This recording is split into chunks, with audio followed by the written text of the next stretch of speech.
എല്ലാവർക്കും എൻ്റെ ഒരു പുതിയൊരു സ്പെഷ്യൽ വ്ളോഗിലേക്ക് സ്വാഗതം. ഇന്നൊരു സ്പെഷ്യൽ വ്ളോഗ് എന്ന് പറയാൻ കാര്യം എന്താ വെച്ചാൽ നമ്മളൊരു ഡൽഹിയിലേക്കൊരു ഫൺ ഫിൽ ഡേ ട്രിപ്പുമായിട്ട് പോകുന്നുണ്ട്.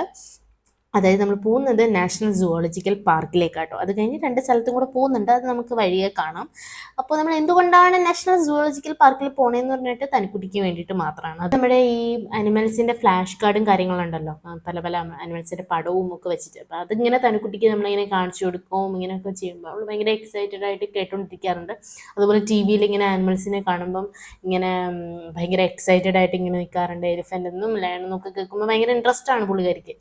അപ്പോൾ അതുകൊണ്ട് നമ്മൾ വിചാരിച്ചു ഒന്ന് പാർക്കിലേക്ക് പോയാലോ. And also we heard that ഡൽഹിയിലുള്ള സുവോളജിക്കൽ പാർക്ക് ഭയങ്കര ഹ്യൂജ് ആണെന്ന് കേട്ടിട്ടുണ്ട്. അപ്പം അതും കൂടെ ഒന്ന് എക്സ്പീരിയൻസ് ചെയ്യാം എന്ന് വിചാരിച്ചു. അങ്ങനെ നമ്മൾ പുറപ്പെട്ട കേട്ടോ. അങ്ങനെ നമ്മുടെ സൂ എത്താറായിട്ടുണ്ട്. നമ്മുടെ സൂ പ്ലേസ് ചെയ്തിരിക്കുന്നത് ഇന്ത്യ ഗേറ്റിൻ്റെ അടുത്തായിട്ട് തന്നെയാണ്. അതുപോലെ ഇവർ പറയപ്പെടുന്നത് ഡൽഹിയിലെ ഹാർട്ടിലായിട്ടാണ് ഈ സൂ പ്ലേസ് ചെയ്തിരിക്കുന്നതെന്നാണ് അറിയപ്പെടുന്നത്. അങ്ങനെ നമ്മൾ അവിടെ റീച്ച് ചെയ്തിട്ടുണ്ട്. നമ്മൾ ഓൾറെഡി ടിക്കറ്റ് ഒക്കെ എടുത്തിട്ടാണ് പോയത്.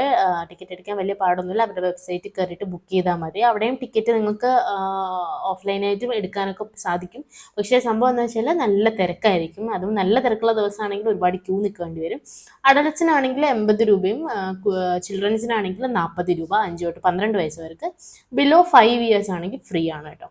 ഫോറിനേഴ്സിനൊക്കെ ഡിഫറെൻറ്റ് റേറ്റ് ആണ്. അതുപോലെ ടൈമിംഗ് ആണെങ്കിൽ രാവിലെ 9 മണിക്ക് തുടങ്ങും, വൈകിട്ട് 4:30 ആകുമ്പോൾ തീരും. എല്ലാ ഫ്രൈഡേയ്സും ക്ലോസ്ഡ് ആണ്.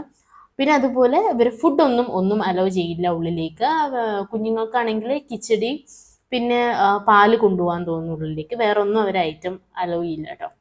ഉള്ളിൽ കയറിയിട്ട് ഒരു 5 കിലോമീറ്റർ നടക്കുമ്പോൾ തന്നെ നമുക്ക് ബഗി അവൈലബിൾ ആണ്. അപ്പോൾ നമുക്ക് ഒരു 1 ടൈം ടിക്കറ്റ് എടുത്താൽ മതി. അവർ ഓരോ സ്പോട്ടിൽ കൊണ്ട് ഇറക്കി വിട്ടിട്ട് നിങ്ങൾക്ക് അവിടെ ഒക്കെ കണ്ടു കഴിഞ്ഞ ശേഷം തിരിച്ച് അവിടെ ഒരുപാട് ബഗ്ഗീസ് ഉണ്ട്, ഇങ്ങനെ വന്നുകൊണ്ടിരിക്കും. അപ്പോൾ നമുക്ക് ഏതെങ്കിലും ഒന്ന് കയറിയിട്ട് അടുത്ത സ്പോട്ടിലേക്ക് നമുക്ക് പോകാം.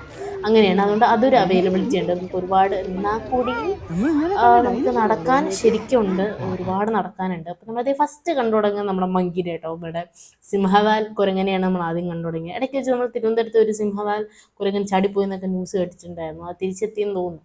ഇതെന്താന്ന് പറയാൻ കാരണം വെച്ചാൽ സിംഹവാലൻ നിന്ന് കേൾക്കുമ്പോൾ ഇപ്പോൾ അതാണ് ഓർമ്മ വരുന്നത്. അതുകൊണ്ടാട്ടോ ആ കഥ പറഞ്ഞത്. തനിക്കുട്ടി ആദ്യം ഇങ്ങനെ എക്സൈറ്റഡ് ആയിട്ട് ഇങ്ങനെ ഇങ്ങനെ ഇതിനൊക്കെ അടുത്ത് കാണാമല്ലോ, കുരങ്ങനെയും മാനിനെയൊക്കെ ഇങ്ങനെ അടുത്ത് നല്ല വൃത്തിക്ക് കാണാൻ പറ്റുന്നുണ്ടായിരുന്നു. അതുപോലെ വെള്ളമാനിനെയൊക്കെ ഞാൻ ആദ്യമായിട്ടാട്ടോ കാണുന്നത്. അതുകൊണ്ട് ഇതിനൊക്കെ വൃത്തിക്ക് കാണാൻ പറ്റുന്നതുകൊണ്ടാണ് അവൾ ചിരിച്ചുകൊണ്ടൊക്കെ നിൽപ്പുണ്ട്. പക്ഷെ കുറച്ച് കഴിഞ്ഞപ്പോൾ അവൾക്ക് ബോറടിച്ചു തുടങ്ങി. കാര്യം എന്താണെന്ന് വെച്ചാൽ വെച്ച് നോക്കുമ്പോൾ സൂ ഭയങ്കര ഹ്യൂജാണ്. Zoo is very huge. So where comfortable food where. അതുപോലെ വെള്ളം നന്നായിട്ട് എടുത്തു. അതുപോലെ നേരത്തെ എത്താൻ ശ്രമിക്കുക. സോ നമുക്ക് ഹീറ്റും ക്രൗഡും ഒക്കെ നമുക്ക് അവോയ്ഡ് ചെയ്യാൻ പറ്റും, അല്ലെങ്കിൽ ഇത്തിരി പാടാണ്. അതുപോലെ ഇപ്പം നമ്മൾ പോകുന്ന ലയണെ കാണാൻ വേണ്ടിയിട്ടാണ്. അവിടെ ഒന്നും ബഗ്ഗി അവൈലബിൾ അല്ല. അപ്പം നമ്മൾ നടന്നേ പറ്റത്തുള്ളൂ. അതുകൊണ്ട് നമ്മൾ കുറച്ച് എക്സ്ഫസ്റ്റഡ് ആവും. പിന്നെ പറയുകയാണെങ്കിൽ നമ്മൾ വെച്ച് നോക്കുമ്പോൾ നമുക്ക് സൂ എനിക്ക് കൂടുതൽ ഇഷ്ടപ്പെട്ടത് ദുബായിലെ കേട്ടോ. ആദ്യം സൂ ആയിരുന്നു. നല്ല ഭംഗിയായിരുന്നു സൂ ഒക്കെ കാണാനായിട്ട്. ഭയങ്കര എന്തോ ഒരു ഭംഗിയുണ്ട്. അതുപോലെ വെറൈറ്റി ഓഫ് ആനിമൽസ് ഒക്കെ ഉണ്ടായിരുന്നു കേട്ടോ. നല്ല രസമായിരുന്നു കാണാനായിട്ട്. തനിക്കുട്ടി കുറച്ചും കൂടെ വലുതൊക്കെ ആവുകയാണെങ്കിൽ ഇങ്ങനെ ദുബായിലൊക്കെ പോകാൻ അവരൊരു അവസരം കിട്ടുകയാണെങ്കിൽ അവിടെയൊക്കെ പോയി കാണിച്ചു കഴിഞ്ഞാൽ അവർക്ക് ഭയങ്കര ഇൻട്രസ്റ്റിംഗ് ആയിരിക്കും എന്ന് എനിക്ക് തോന്നിയിട്ടുണ്ട്. പിന്നെ അതുപോലെ എനിക്ക് ഇങ്ങനെ അനിമൽസിനെ കാണുമ്പം ഐ ഹാവ് മിക്സ്ഡ് ഫീലിങ്സ് കേട്ടോ. ലൈക്ക് എന്താണെന്ന് വെച്ചാൽ one side it's nice to see animals so closely. ഇവരിപ്പോൾ വൈൽഡ് ആണെങ്കിൽ നമുക്ക് ഇങ്ങനെ അടുത്തുനിന്ന് കാണാൻ പറ്റില്ല. Especially for children. അവരുടെ എഡ്യൂക്കേഷനൊക്കെ ഇങ്ങനെ വേണ്ടിയിട്ട് ഇങ്ങനെയൊക്കെ വന്ന് അനിമൽസിനൊക്കെ കാണുന്നത് നല്ലതാണ്. And also it's protected.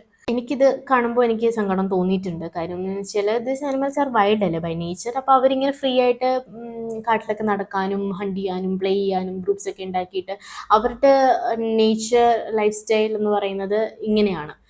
And not in the cages or small enclosures അല്ലെ. They feel bore and stressed. ഇതിനേക്കാളും ഭയങ്കര മോശമായിട്ടുള്ള ഒരു കാര്യമാണ് തായ്ലൻഡിൽ ഇപ്പോൾ നടക്കുന്നത്. അതായത് നമ്മൾ കാണുന്നുണ്ട് ലൈക്ക് ടൈഗേഴ്സിൻ്റെ കൂടെ നിന്ന് ഫോട്ടോസൊക്കെ ടൂറിസ്റ്റ് എടുക്കുന്നത്. ലൈക്ക് അത് നമ്മൾ കേൾക്കുന്ന സ്റ്റോറീസ് ഭയങ്കര മോശമായിട്ടുള്ള കാര്യമാണ്. അതായത് അനിമൽസിനെ ഒരുപാട് ഉപദ്രവിച്ച് ഭയങ്കര ക്രൂരമായി മർദ്ദിച്ചിട്ട് ഡ്രഗ് കൊടുത്തിട്ടും ചെയിനിലൊക്കെ ഇട്ടിട്ടാണ് അവരങ്ങനെ ചെയ്യിപ്പിക്കുന്നത്. അവർ ആ പൊസിഷനിൽ ഇരിക്കുന്നത് അതുകൊണ്ടാണെന്നാണ് കേൾക്കുന്നത്.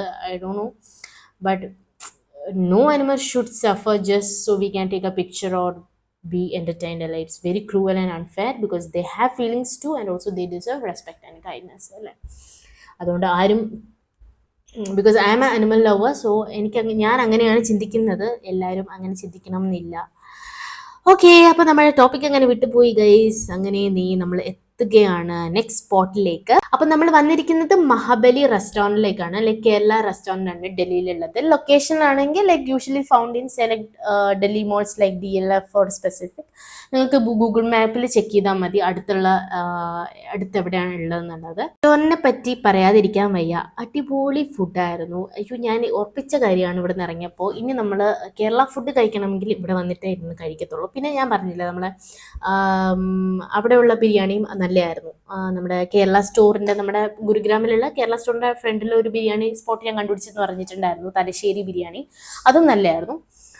പക്ഷെ ഇവിടുത്തെ ബീഫ് ബിരിയാണി അടിപൊളി ടേസ്റ്റ് ആയിരുന്നു. കാരണം ബീഫിൻ്റെ ടേസ്റ്റ് കിട്ടുന്നുണ്ട്. ഞാൻ അന്ന് പറഞ്ഞു അവിടെ ബീഫ് കറി മേടിച്ചിട്ട് അത്ര പോരെയായിരുന്നു, ഇവിടെ ബീഫിൻ്റെ ടേസ്റ്റ് കിട്ടുന്നുണ്ട് കേട്ടോ. പെർഫെക്റ്റ് ബീഫ് ബിരിയാണി ആയിരുന്നു. പുട്ടും ബീഫ് സ്റ്റൂ ആണ് മേടിച്ചത്. ബീഫ് സ്റ്റൂ ശ്രീ പറഞ്ഞു കുഴപ്പമില്ല എന്ന് പറഞ്ഞിട്ടുണ്ടായിരുന്നു. പക്ഷെ ബിരിയാണി വാസ് സൂപ്പർ. പിന്നെ അപ്പം ഒന്ന് തനിക്കുട്ടിക്ക് മേടിച്ചിട്ടുണ്ടായിരുന്നു. പിന്നെ ഈ ബിരിയാണിയുടെ കൂടെ ഒരു അച്ചാർ കിട്ടുന്നുണ്ട്, നമ്മുടെ ബീട്രൂട്ട് അച്ചാർ. അടിപൊളി ടേസ്റ്റ് ആയിരുന്നു. നമ്മുടെ ട്രിവാൻഡ്രത്തുള്ള അജ്വ ബിരിയാണിയുടെ കൂടെ കിട്ടുന്ന പിക്കിള് പോലെ തന്നെ ഉണ്ടായിരുന്നു കേട്ടോ. അടിപൊളി ടേസ്റ്റ് ആയിരുന്നു. റേഞ്ച് പറയുകയാണെങ്കിൽ പെർ പേഴ്സൺ 400 to 600 ആവും. അതുപോലെ ബുക്ക് ചെയ്തിട്ട് വീക്കെൻഡ്സ് ഒക്കെ പോകാൻ നോക്കുക, അപ്പോഴത്തേന് റഷൊക്കെ ഒഴിവായി കിട്ടും. അതുപോലെ കേരള ഭക്ഷണം കഴിക്കണം എന്ന് ആഗ്രഹം ഉണ്ടെങ്കിൽ നേരെ ഇങ്ങോട്ട് പോകുന്നു, ഞാൻ ഗ്യാരണ്ടി. അടിപൊളി ഫുഡാണ്, അതിൻ്റെ സന്തോഷമാണ് നിങ്ങളിപ്പോൾ കണ്ടുകൊണ്ടിരിക്കുന്നത്. അടുത്ത നമ്മൾ വന്നിരിക്കുന്നത് സരോജിനി മാർക്കറ്റിലേക്കാണ് ഗൈസ്. എൻ്റെ പൊന്നെ, ഈ മാർക്കറ്റിനെ പറ്റി എന്തോ ഒരു ഹൈപ്പാണെന്ന് അറിയാം. എനിക്കറിയാൻ മേലെ, പെൺകുട്ടികളുടെ ഡ്രീം പ്ലേസ് ആണെന്ന് പോലും ഞാൻ കേട്ടിട്ടുണ്ട്. അതും നമ്മുടെ ഫ്ലാറ്റിൽ നിന്ന് വെറും 40-45 മിനിറ്റേ ഉള്ളൂ കേട്ടോ ഇങ്ങോട്ട് പോരാനായിട്ട്. ഞാൻ എന്തുകൊണ്ട് ഇങ്ങോട്ട് വന്നില്ല എന്നുള്ള കാര്യമാണ് ഞാൻ ഇവിടെ ഇത് കണ്ടപ്പോൾ ഞാൻ ചിന്തിച്ചുകൊണ്ടിരുന്നത്. കാരണം അത്രയും അടിപൊളി വെറൈറ്റി ആയിട്ടുള്ള അതിൻ്റെ പിന്നെ എന്തൊക്കെ ആക്സസറീസും കാര്യങ്ങളും ഫുഡ് വെയറും ബാഗും, ഒരു അടിപൊളി സാധനം. എനിക്ക് പറയാതിരിക്കാൻ വയ്യ. അതും ബാർഗെയിൻ ചെയ്ത് കഴിഞ്ഞാൽ പല പല കാര്യങ്ങളും നമ്മുടെ കയ്യിലിരിക്കും കേട്ടോ. അത്രയും ബാർഗനിങ് അവിടെ നടക്കുന്നുണ്ട്. കുറച്ച് സാധനങ്ങളൊക്കെ ഞാൻ മേടിച്ചിട്ടുണ്ട്. കാരണം തനിക്കുട്ടി കുറച്ചായപ്പോൾ ടയേർഡായിട്ടോ, കാരണം നല്ല റഷാണ് അവിടെ. അപ്പം അന്നേരം തന്നെ നമ്മൾ ഇറങ്ങിയിട്ടുണ്ടായിരുന്നു. അപ്പം പക്ഷേ വേറൊരു ദിവസം നമ്മൾ വരുന്നുണ്ട്, ശ്രീക്കും വരണം എന്നൊക്കെ പറയുന്നുണ്ട്. കാരണം നമ്മൾ വീട്ടിലെ ചെറിയ ചെറിയ ഐറ്റംസ് ഒക്കെ അവിടെ നിന്ന് മേടിക്കുന്നത് നല്ലതാണ്. കാരണം ബ്രാൻഡഡ് നോക്കി മേടിക്കുന്ന ആളുകൾക്ക് അവിടെ നിന്ന് മേടിക്കാനൊന്നും പറ്റില്ല, ശ്രീക്കൊന്നും മേടിക്കാൻ പറ്റില്ല. പക്ഷെ എനിക്കൊക്കെ പോകും കേട്ടോ, അടിപൊളിയാണ്. അപ്പോൾ ഇത്രയുള്ള ഗൈസ്, വേറെ വിശേഷം നമുക്ക് വേറൊരു വ്ളോഗിൽ കാണാം. അതുവരേക്കും ടാറ്റാ ബൈ ബൈ.